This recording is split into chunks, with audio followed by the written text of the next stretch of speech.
इसमें a का coordinate है x1 y1, b का कोऑर्डिनेट है x2 y2 और c का कोऑर्डिनेट है x3 y3। त्रिभुज का 3 शीर्ष a b c, इसमें तीनों शीर्ष का कोऑर्डिनेट दिया रहेगा, निर्देशांक दिया रहेगा। वो a का निर्देशांक क्या है, b का, c का। 10th क्लास में याद करो कि अगर किसी त्रिभुज के 3 शीर्ष दिया रहे, 3 शीर्ष दिया रहे, उसका क्षेत्रफल क्या होता है बोलो?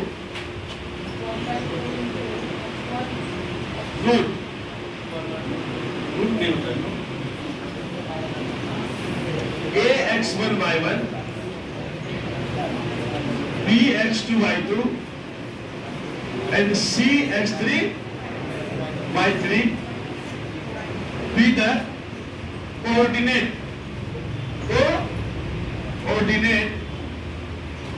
of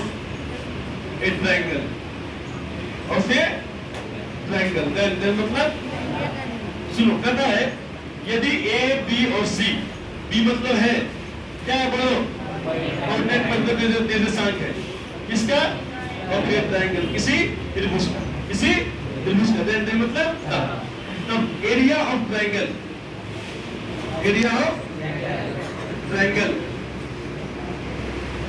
बराबर एरिया ऑफ ट्रायंगल बराबर हाफ मोड। आपके बाद हम लोग मोड डालते हैं, आपके बाद क्या डालते हैं, मोड। ऐसे तुम लोग जब 10th से पढ़ा होगा तो मोड नहीं डाला होगा, कुछ मास्टर डाले होंगे, कुछ मास्टर नहीं डालेंगे। देखो मोड नहीं डालने पर भी फॉर्मूला बनता है, लेकिन तब वैसे में क्या करना पड़ता है, अगर क्षेत्रफल माया हो जाएगा जबरदस्ती उसको प्लस करना पड़ता है, जबरदस्ती उसको प्लस करना पड़ता है। क्योंकि हम जानते हैं कि क्षेत्रफल कभी नेगेटिव नहीं हो सकता है, नेगेटिव नहीं हो सकता है। उस नेगेटिव को मानने के लिए हम लोग मोड का इस्तेमाल करते हैं। मोड डाल के हम ये बताना चाहते हैं कि ये कभी नेगेटिव नहीं हो सकता है। तो क्षेत्रफल हो गया, दूरी हो गया, आयतन हो गया, ये सब कभी नेगेटिव नहीं होता है, नेगेटिव नहीं होता। ठीक उसी तरह से आ जाओ, coordinate of a triangle, then मतलब तब एरिया ऑफ ट्रायंगल बराबर half into mod x1 y2 minus y3 plus x2 y3 minus y1 plus x3 y1 minus y2। ये होता है ट्रायंगल का क्षेत्रफल। जब शीर्ष दिया रहे, शीर्ष दिया रहे, this expression can be written, this expression can be written as a determinant, as a determinant। इस एक्सप्रेशन को डिटरमिनेंट के तौर पे इस प्रकार से व्यक्त किया जा सकता है, this expression can be written, इस एक्सप्रेशन को लिखा जा सकता है एज मतलब इस प्रकार, सॉरी एज अ डिटरमिनेंट, एक डिटरमिनेंट के रूप में, एज मतलब इस प्रकार। कैसे देखो, area of triangle, area of triangle is, जो डिटरमिनेंट को हम किसी तरह होते हैं, सबसे पहले हाफ इंटू तुम देखा मोड का साइन और डिटरमिनेंट का साइन लगभग थोड़ा सेम टाइप का लगता है, और मोड और डिटरमिनेंट एक साथ लिखने में अच्छा नहीं लगता है, अजीब टाइप से लगता है। इसलिए मोड को भाषा में लिखते हैं मोड ऑफ डाल दो, कुछ नहीं करना है। एक्स कोऑर्डिनेट को फर्स्ट रो में, वाई कोऑर्डिनेट को और 1 1 1 थर्ड रो में, ऐसे x1 x2 x3, सबका x कोऑर्डिनेट को r1 में ले लो, सबका y कोऑर्डिनेट को r2 में ले लो, और थर्ड रो में 1 1 1 डाल दो। फिर इस एक्सप्रेशन को जब तुम एक्सपेंड करोगे r1 से, इससे इतना अपने आप आ जाएगा।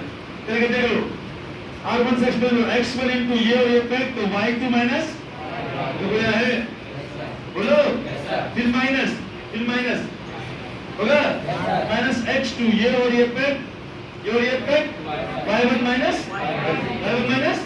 जो माइनस बाहर में था उस माइनस अंदर गुना करो, उस माइनस अंदर जब बाहर वाला माइनस को अंदर गुना किया बाहर प्लस जाएगा, और माइनस से गुणा करेगा तो पलटी मारेगा। अंदर में था पहले y1 माइनस y3, हो जाएगा y3 माइनस, सेम ऐसा हो जाएगा। फिर प्लस x3, ये और ये पैक हो जाएगा, बोलो। फिर किस तरह से मिलेगा y1 माइनस, यहाँ पे इसका मतलब इस एक्सप्रेशन को, अर्थात त्रिभुज का इस प्रकार का क्षेत्रफल को हम डिटरमिनेंट के फॉर्म पे भी व्यक्त कर सकते हैं। और उसका फॉर्मूला यही होगा 1/2 इनटू मोड ऑफ को मतलब मॉडुलस ऑफ r1 में लेंगे x कोऑर्डिनेट, r2 में लेंगे और r3 में लेंगे, ये हो गया r1। बोलो r1 में क्या लेंगे, x कोऑर्डिनेट, सही है। फिर बोलो ये हो गया r2 में क्या लेंगे, y कोऑर्डिनेट, और r3 में क्या लेना है, r3 में लेना है 1। फिर से बोलो r1 में क्या लेंगे, r2 में, r3 में, इसको साथ में टुकड़ो। टॉपिक एक दिन में खत्म होने का दूसरे में है तो प्लस कर देना, मोड का काम होता है। लेकिन जो पहले से प्लस है उसको माइनस करना उसका काम नहीं है, माइनस को खत्म करना मोड का काम है। अगर किसी में माइनस नहीं है इसका मतलब अच्छा वाली बात है, मोड को काम भी नहीं करना पड़ेगा। वहां पे मोड काम कब करता है, जब माइनस आता है। याद करो इस सब टाइम का तुम लोग पढ़ चुका है। -3 का मोड क्या होगा, 0 का मोड, अच्छा 4 का मोड 4। अच्छा एक बात तुम लोग और जानता है, अगर कोई बच्चा पढ़ा हो पहले से अलीमत से, उसको पता होगा। और कोई अलीमत नहीं पढ़ा है तो घबराना नहीं, मोड के बारे में हम पूरा डीपली पढ़ेंगे, पूरा डीपली अलीमत पढ़ाए हुए हैं। इफ मोड x बराबर a है, मोड x बराबर a है, तब जब हम x का मान निकालेंगे तो मोड उधर जाएगा, तो बोलो जब मोडवा उधर जाएगा प्लस माइनस बनता है, क्या बनता है बोलो, प्लस माइनस। अर्थात ये बात को ध्यान रखना, अगर मोड x बराबर a है, याद रखो x का मान हो जाएगा प्लस माइनस a। उल्टा x का मान चाहे प्लस a हो चाहे x का मान माइनस a हो, जब मोड में डालोगे वो हमेशा किस में आ जाएगा, प्लस में आ जाएगा। समझो इसके बात को, बोलो अगर मोड x बराबर a है तो x का मान क्या होगा, plus minus a। Plus minus a का मतलब या तो प्लस a होगा या तो माइनस a होगा। अगर x का मान प्लस a हो या माइनस a हो, प्लस a हो या, जब उसको मोड डालोगे तो हमेशा किस में हो जाएगा, प्लस में हो जाएगा। याद रखो अगर मोड x बराबर a तो x का मान क्या होगा, प्लस माइनस a। छाप लो इसको और यहाँ से काउंट डाउन शुरू करते हैं हम लोग।